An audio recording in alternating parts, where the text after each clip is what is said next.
Today is Tuesday, June the 17th, and I was reminded today of why it's important to have some sort of structure or outline or goal or purpose behind what it is you're doing as a business owner or even as an entrepreneur. And it was brought to my attention because we have this project in Spain that we're really passionate about, my family, my wife in particular, and I.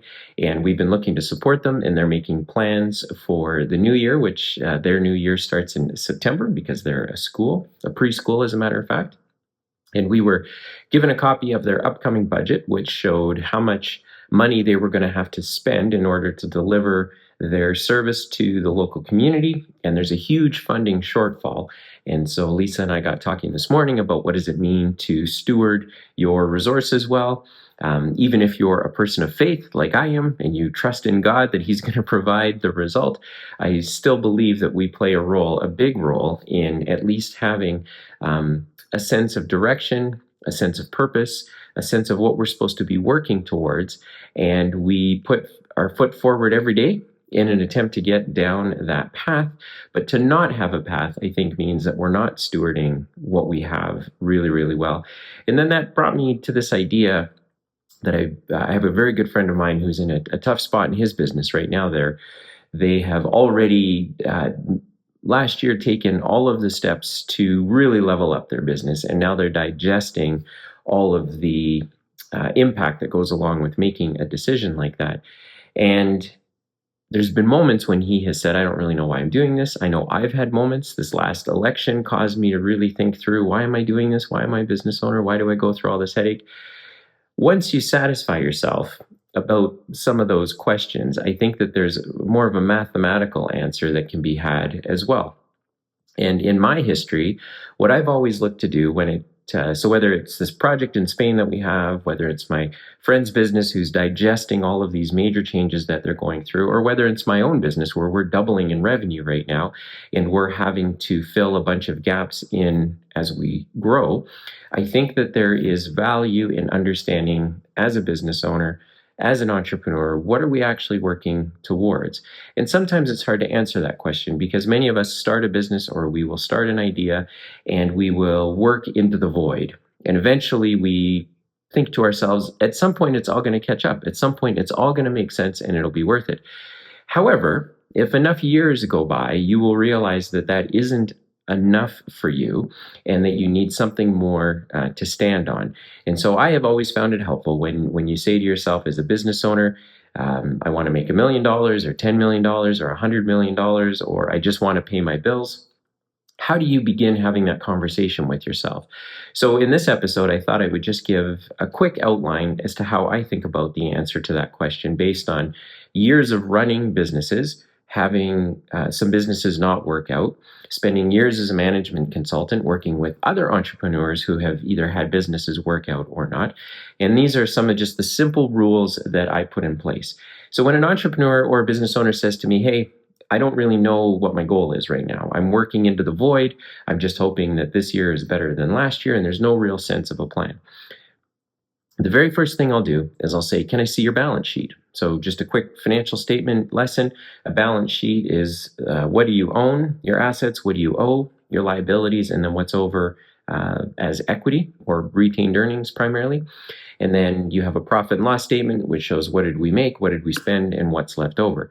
So oftentimes I'll say the easiest place to start is to build a healthy balance sheet. Make sure that you understand the assets that you have, make sure you understand the liabilities that you have and the equity that you're building in your business. And most times I can zero in on the liabilities and I can say your accounts payable and your accounts receivable, they seem all out of whack. Or you have a lot of long-term debt on assets that are depreciating and you are not necessarily utilizing them well to build up cash or to build retained earnings. So a lot of times you can just start with your balance sheet and you can say, I just want a healthy balance sheet. I want my assets to be 3 times more than my liabilities, or I want my liabilities to be 3 times less than what they are today. But usually you can start at your balance sheet and you can pick off a very easy goal to hit. If you think that your assets and your liabilities kind of line up okay, then the next thing you can do is look at the bottom of your balance sheet, which says retained earnings. And this is, or equity. And this is basically when your business makes money and spends money, whatever is left over finds its way over to the balance sheet as equity. So if your business generates $100,000 a year in revenue and it pays $75,000 a year in expenses and you have $25,000 left over, your retained earnings would be $25,000. Next year, if your business does the same thing and you add another $25,000, your retained earnings would now be $50,000. And the reason for that is because as you make money, you earn money, you spend money, then there's some left over. It ends up finding its way to the balance sheet because what that cash does is it either purchases assets or it pays down liabilities. And so if you think your assets and your liabilities are kind of okay and there isn't really a lot to talk about there, you don't want to pay down debt, you think that you've got all the assets that you need, then the next thing to do is look at your retained earnings and say to yourself, are my retained earnings growing every year by an order of magnitude? Using the Canada example, Canada has grown its retained earnings like 1% a year.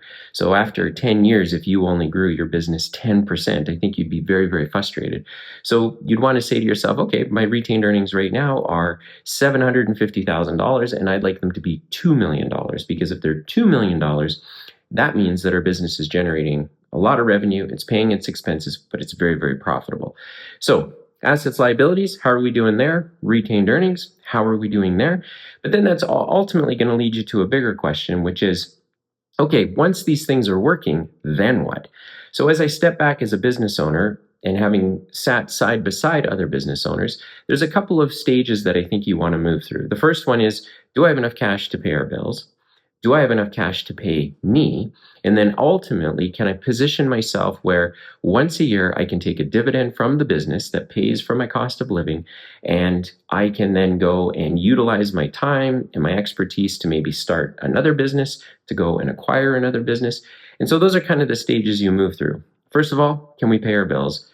Because as you start a business and as you start growing it, you realize that's actually really hard to do. Building a business that generates revenue is really, really hard. Starting a business that generates revenue and is profitable is really, really hard. So you want to focus on, do we generate enough revenue to pay our bills? Hopefully the answer to that is yes, although 50% of businesses in 3 years say no. Then you say to yourself, okay, do I have enough revenue or enough money left over to pay me? And then lastly, can I position myself where this business is now an investment instead of a job, and I am taking a dividend from it either every 90 days or once a year to cover my cost of living. And then as the owner, that frees me up to go and tackle the next thing. As business owners and as entrepreneurs, we ultimately want to create value. So when you look at your balance sheet, you want to make sure that the retained earnings are very, very strong, that your debt is very, very low compared to your assets, and that's a healthy balance sheet that can continue to support your business as you go. The next thing that you want to do is to be able to say to yourself, how's our cash flow? When we create value, did we create enough value to pay our bills? Great. Did we create enough value to pay me? Great. Did we create enough value where I can now just take a return from the business, and that money that was being paid to me, now I can pay it to a manager or I can pay it to a team so that they can now run this business and I'm freed up to go create value somewhere else. In all of my years, these are some of the quick rules that I've used to try and understand how do you point a business owner or an entrepreneur in a direction, because running a business can be brutal quite a bit of the time. And so after you've gotten tired of working into the void, you need to set some goals up for yourself, and being able to realize a return on your investment, which is fancy investment language, but can my business simply pay me without me working it? I think that's the goal of a lot of business owners and entrepreneurs. The last thing I want to quickly talk about in the context of creating value is when you go to sell your business. The rule I've always used is you take your revenue minus your expenses, and that leaves the money left over, profit. You then multiply that by 2 or 3, and then you subtract from it your net debt. So let's just say your business generated $50,000 in profit a year. 50,000 times 3 equals $150,000. And let's say you owned some equipment that was worth $200,000 and you had a $50,000 loan against it. That means your net assets are 150,000, so $200,000 equipment less $50,000 of a loan or a line of credit means there's 150,000 left. So you take that 150,000, you add it to the 3 times 50,000 that your business generates. That means your business would be worth about $300,000. Now everyone freaks out because they say, "Wow, that my business is worth way more than $300,000." That's true. You as a business owner probably believe that because you've poured your blood, sweat, and tears into it. However, in the context of trying to create value, that is a back of the napkin calculation that many people will use. So the only thing you need to know is, why would someone pay 2 to 3 times? Well, for a business that's maybe flat or isn't growing exponentially, someone will come along and say to you, "Look, business owner, Dylan, you can keep running this business and you can take out $50,000 a year for the next couple of years. Or we can buy your business from you and we'll just pay you those 2 to 3 years of profit right now. Because if we took your business, we think we could turn it into $75,000 or $100,000 a year in profit because it works really well with these other things that we're doing." Now, Dylan doesn't have the opportunity to do that because maybe Dylan's business is just 50,000 a year, 50,000 a year, 50,000 a year. In the context of creating value, I've probably reached my max. That's probably the best I can do with this business. So I can keep running it and taking on all the headache and all the stress and all the anxiety and all the risk, I guess, and keep earning $50,000 a year or 55,000 or maybe 60,000. But the truth is, it might be in my best interest to take a business that I can't grow exponentially anymore and sell it to someone who thinks that they can. So taking 3 years worth of profit right now is probably a pretty good deal. And then the whole net debt part, where you had, say, $200,000 of assets, you subtract a $50,000 loan and you have $150,000 left. That basically says to someone who's buying it, "Look, I'll pay off your debt, we'll buy your assets from you, but if you've created enough value, hopefully you've paid off your assets, or you've got a little bit of leverage or debt against them, and we'll just write you a check for that." So assets can be equipment, generally not real estate. Real estate tends to follow a bit of a different calculation, but equipment, inventory, those sorts of things. So hopefully you found that a little bit helpful. Again, I was this morning, as we're going through this budget for this not-for-profit in Spain that Lisa and I spend some time helping, it occurred to me, just a reminder, that as business owners and entrepreneurs, we work 80 hours a week so we don't have to work 40, but we also need to make sure, that's a joke, but we also need to make sure that we have our sights set on something. And as a business owner, after you're done working into the void and just hoping everything works out, you're at some point going to have an honest conversation with yourself and say, why am I actually doing this? How much money do I want to make? Why do I want to make that much money? If I had that much money, what would I do with it? And therein lies, I guess, part of the other rub, which is many business owners don't have huge hobbies or other things that they're interested in because their businesses are all consuming. And so if they don't have a family, if they don't have other activities in the community that they're volunteering for or participating in, a lot of times their business is all that they know, and so that's just what they keep doing. However, that will run its course as well. So a lot of times, even if you figure out all the math, the harder question is, what am I going to do with myself once my business can pay its bills, it can pay me, and ultimately it can give me a dividend or a return every year that allows me to go and do something else? What is that something else? What am I going to do? Now, I can't answer that question for you, and maybe in another episode I can walk you through how I think about it at this stage in my life right now.